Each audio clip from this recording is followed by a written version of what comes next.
Okay, this section is about our personal experience once in the homelessness unit.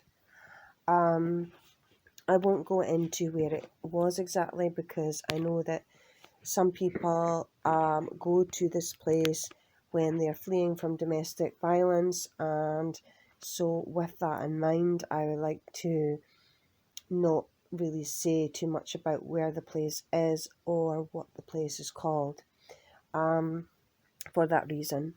Anyway, when we got in the place, we got told that they worked with a place called the Ladder, where you can have meals sent to what they have a big fridge in their main office part of the building, which was downstairs and out the door. In between, it's in between the two buildings, and you can, if you've got any special dietary requests or needs, they also honour those, and you can have things uh, with your needs sent to the place. They go in the fridge with your name on it and your unit number, and you come down once a week and you pick that up at the beginning of the week. So it means that if you're really broke, if you don't have any money, if you're on very, very, very little money, you at least have got that there, you know. So we did utilise that. We were living on quite meagre uh, amount of money. We didn't have a lot at all, and we were basically using that and then going to the shop, which was not too far away from there.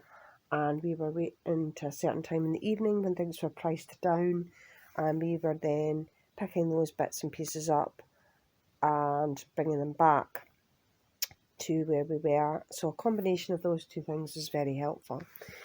Uh, so, like I say, the staff there are fantastic. They can't do enough to help you. They're very supportive, very kind, and they kind of guide you.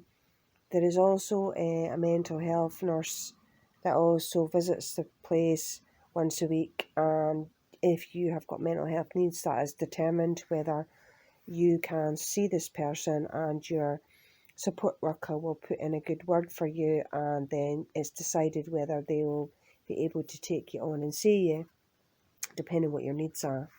So, if you need that, you have got that support too. You don't have to go anywhere. You just make an arrangement. They contact you, and you go downstairs and into the main office, and you meet them and speak with them there privately. So, the staff and the team were fantastic. Where the problem lay was the units themselves were very old. They were not particularly great. You were not allowed to personalise them. You weren't allowed to paint and decorate them. You weren't allowed to put anything on the walls. You weren't allowed to have, if you were homeless, for example, where you had all your furniture, um, you weren't allowed to put your full house of furniture in there. You had to put your furniture in storage. Now, I don't know how true this is because we didn't have to do that. We had a family member where our stuff was in their garage in storage, but I've had horror stories of people going through the council where their stuff's put in storage and things go missing or they lose a bunch of stuff. How accurate that is, I don't know because I've never experienced that personally, but that's what a lot of people have said. Anyway, we were living out of a suitcase at this point, and they do provide basic furniture. So you go in and you have a bath with a shower over the top of the bath. And then we went further in, and there was a kitchen on our right. There was a bedroom on the left, and then there was a living room straight through. Now, because my partner has got particular needs and he's also very claustrophobic, the bedroom, we could not sleep in there. It was too claustrophobic. So we had to uh, use the living room, if you like, as our living and sleeping space because it just wasn't suitable.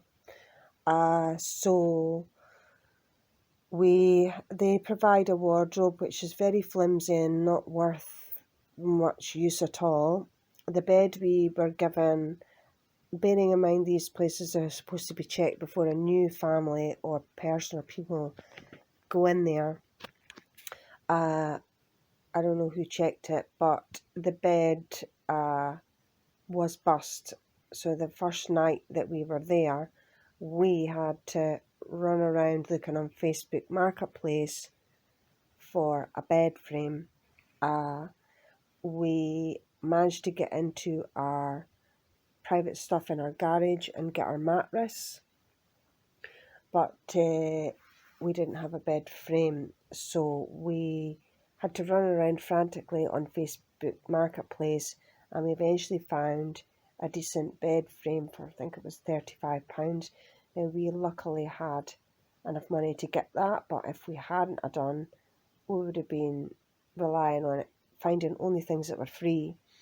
So we drove all the way through to, I can't remember the area, it was about 15-20 minutes in the car, and we picked up the bed frame, and my partner had to do it because I couldn't lift because of my surgery, and take it up 3 flights of stairs because there's no lift, and then set up the bed frame, and then put the old bed frame in what was the bedroom and tell staff that it was bust. And they said they could have provided another bed frame, but they didn't know how long it would take. And judging by the bed frame that was there when we got there, we wouldn't want a like-for-like replacement, even if it was in one piece, because the furniture is pretty dire. Anyway, we got the bed base in, set up, and our own mattress on, and there was a chest, not a chest of drawers, was it a chest of drawers? Yeah, it was a chest of drawers we took from the original bedroom and put in that room, and we had our own TV, again from our own storage, which we put in there. So for anybody that is put into somewhere like that, you're not provided with anything. You're provided with a bed, a very small wardrobe, I think it was one bedside cabinet, a TV unit, and a chest of drawers. So the TV unit was too low. Based on my needs, I had to sit higher up.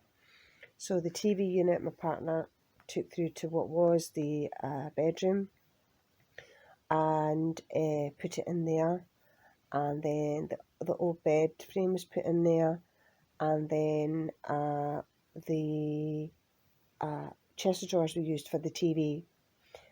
There was a little table and chairs, so we kind of made it like the end of that room we used. There was a little sitting space where we had put it so that the sofa was there for sitting on if we needed it. A little table and chairs there for eating and drinking.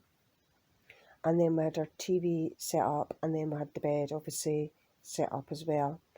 And so that we pretty much had to live from that one room, because my and my partner's medical needs were not taken into consideration.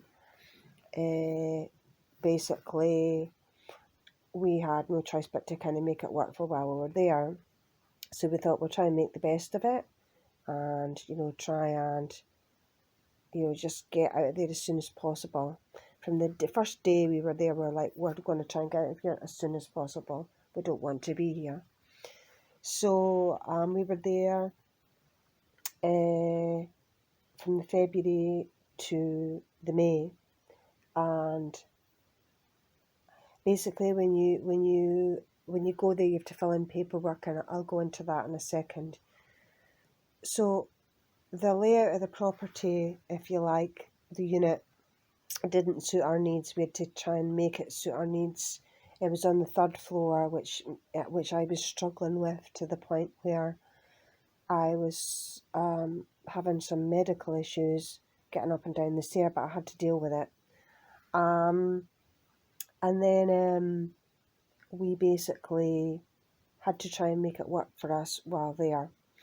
and it started to have a quite impactful effect on both my partner and I quite rapidly with regards to our mood. And I was still not right after my 2 surgeries, and I had to force myself every day to do my paperwork, to look on all the housing association websites to see if there's any properties I could bid on, to be looking at all the things we were on to try and see if any properties were available. And that was my routine to keep my brain ticking, you know. So the next part of this video will be talking about the paperwork side of things, how the unit worked as a whole, and improvements that need to happen within that unit, but overall in the homelessness sector.